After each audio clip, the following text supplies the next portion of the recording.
Hi, welcome to Scott's Inverts. I'm Scott, and in this video you're going to see the invert, or the tarantula known as the Neoholothele incei. One of the smaller spiders, but still absolutely stunning. The carapace on this girl is mind-blowing, as I'll show you in just one second. Now, before we get into today's video, if you're not subscribed, if you could hit that subscription button for me, I would be eternally grateful. It really does help me out. And this year, 2025, we have got some amazing content coming out, especially for you guys. Now, with all that said, let's check out the setup and this absolutely amazing tarantula. So our spider comes from Venezuela, a little island called Trinidad, just off the coast, experiencing 25 to 28 degrees Celsius in the summer, 20 to 25 in the winter, 70 to 80% humidity in the summer, and 65 to 75% in the winter. Up on screen is my adult female, Neoholothele incei, Trinidad Olive, sometimes referred to as a bumblebee spider.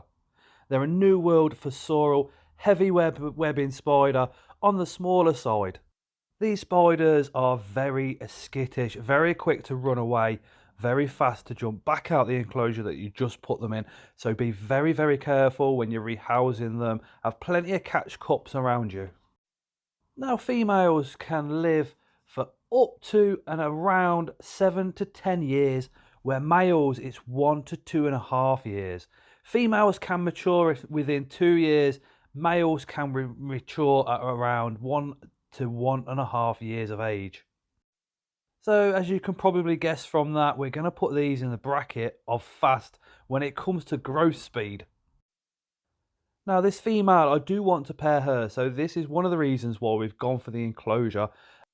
So we've gone for the tarantula room cylindrical terrarium, 17 centimeters wide by 17 centimeters deep, with the magnetic lid. I did speak to Christoph quite in depth about this terrarium and the possibilities of using it for fossorial.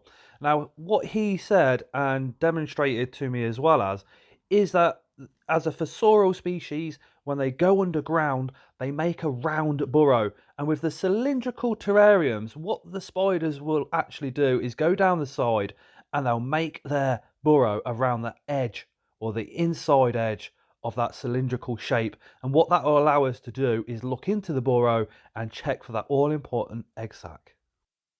So let's get our terrarium all set up and ready for the rehousing.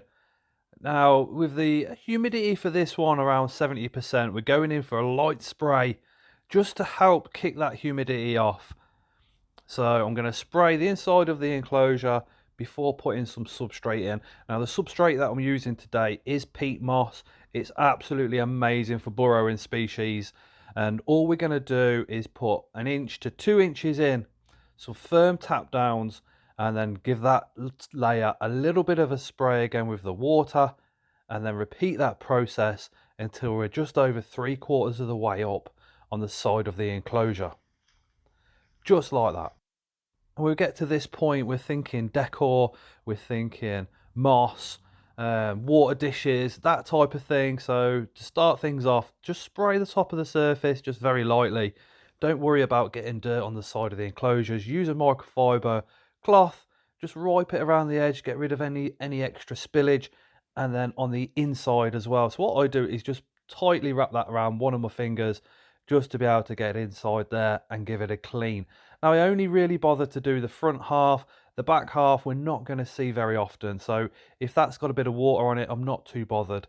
As long as I can see from the front it looks pretty, I'm all good to go.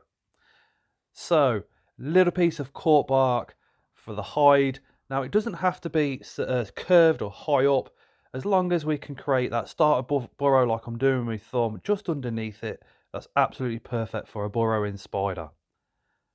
Also, you guys know I love moss. Well, we're not putting a ton of moss in this enclosure because I am going to have to destroy it when we get that egg sac or when we get the babies.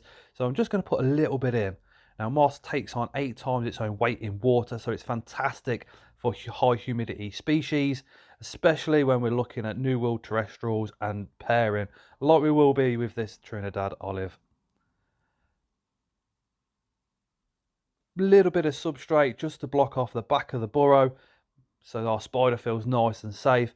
Once that moss is in, give it a good spray. What that does is just helps to keep it alive, helps it to get going in our enclosure. Once we've done that, we'll add the water dish. Now for a water dish, I've just simply gone for a milk top, bottle top, especially for the smaller spiders. It's absolutely perfect. And what I'll do with that is overfill it by about twice as much water as it can take in the actual dish itself, once or twice a week. And that is our enclosure all done, ready to go, ready for the spider. Absolutely awesome. Look at that. Absolutely stunning. These do have a little lip, so when the spider does try to escape, it does kind of stop it and block it. Now here we go.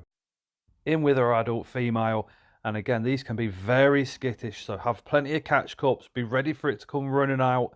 And we are very, very lucky with this female. She's just gone straight into that enclosure. Just beautiful.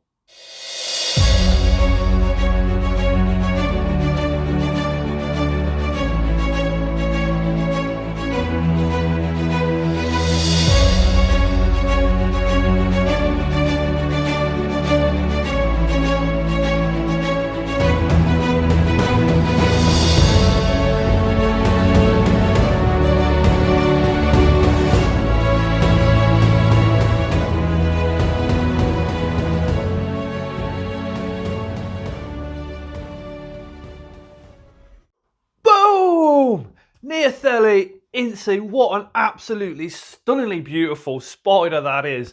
If you've got one at home, let me know your thoughts on the enclosure, and maybe if you keep them slightly different to me, let me know down in those comments. The actual enclosure that we used, I'll put a link to Tarantula Room's website down in the description, just in case you guys want to use the same one. I do like the lips, because the lips, if your spider tries to escape, that lip gives you an extra couple of seconds just to reach for that all important catch cup. And with this spider, today it went very, very well. We were very, very lucky, but these can be like lightning. They can be very fast, very skittish. So when you do a rehousing, bear that in mind. Have a catch cup here, one behind you, one in front of you, one in the kitchen and one upstairs in the bedroom, because these guys will go flying. Anyway guys, thank you so much for watching. Really do appreciate every single one of you, and as always, we shall see you again on the next one.